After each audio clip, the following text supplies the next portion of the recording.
வணக்கம். என் பேரு அபிநயா. நான் ஒரு பயோடெக்னாலஜிஸ்ட், ஒரு கிளினிக்கல் எம்பிரியாலஜிஸ்ட். இன்னைக்கு நான் ஒரு முக்கியமான விஷயத்தை பத்தி பேச போறேன். Polycystic ovarian syndrome. என்னடா அது, ஊரே ஜல்லிக்கட்டை பத்தி பேசிட்டு இருக்கு, இவங்க என்ன பாலிசிஸ்டிக் ஓவேரியன் சிண்ட்ரோம்ங்கிறத பத்தி பேச போறாங்கங்கறாங்க? இருக்கு, நிறைய சம்பந்தம் இருக்கு. இன்னைக்கு இருக்கிற காலகட்டத்துல நம்ம பெண்களுக்கு ஒரு பெரிய பூதாகரமான விஷயமா நிக்கக்கூடிய ஒரு நோய் பாலிசிஸ்டிக் ஓவேரியன் சிண்ட்ரோம்.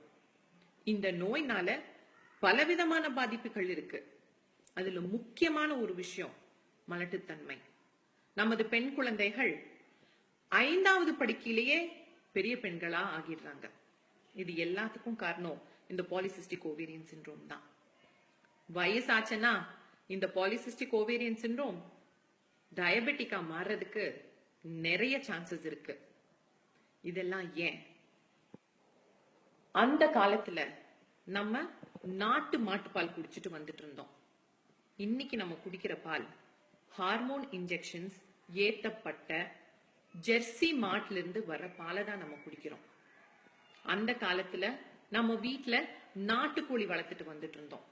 அந்த நாட்டுக்கோழியையும் அந்த நாட்டுக்கோழி இடுற முட்டைகளையும் தான் நம்ம சாப்பிட்டுட்டு வந்துட்டு இருந்தோம்.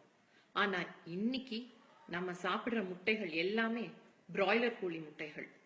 நம்ம சாப்பிடுற முக்காவாசி சிக்கன் பிராய்லர் கோழிகள். அந்த காலத்துல நம்ம சிறுதானியங்கள், கம்பு, கேழ்வரகு, பனிவரகு அப்படிங்கிற சிறுதானியங்களை நிறைய சாப்பிட்டுட்டு வந்துட்டு இருந்தோம். அரிசி கூட கைக்குத்தல் அரிசியா தான் இருந்துச்சு.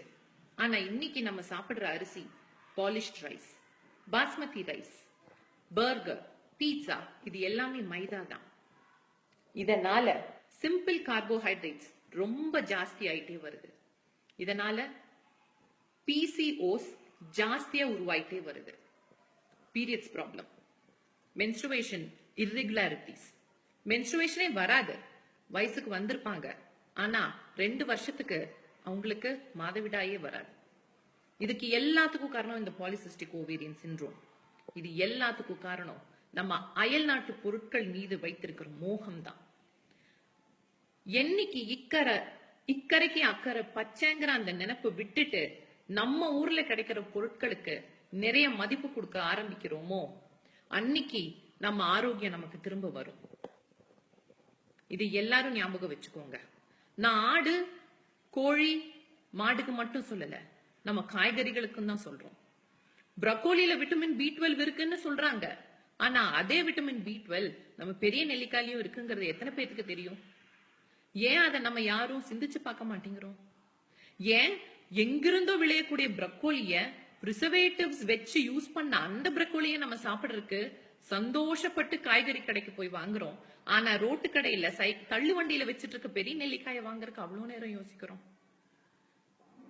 நம்ம வேர்களை நம்ம மறக்க மறக்க நம்மளுடைய உடம்புக்கு நம்மளே தீமைகளை விளைவிச்சுக்கிறோம்.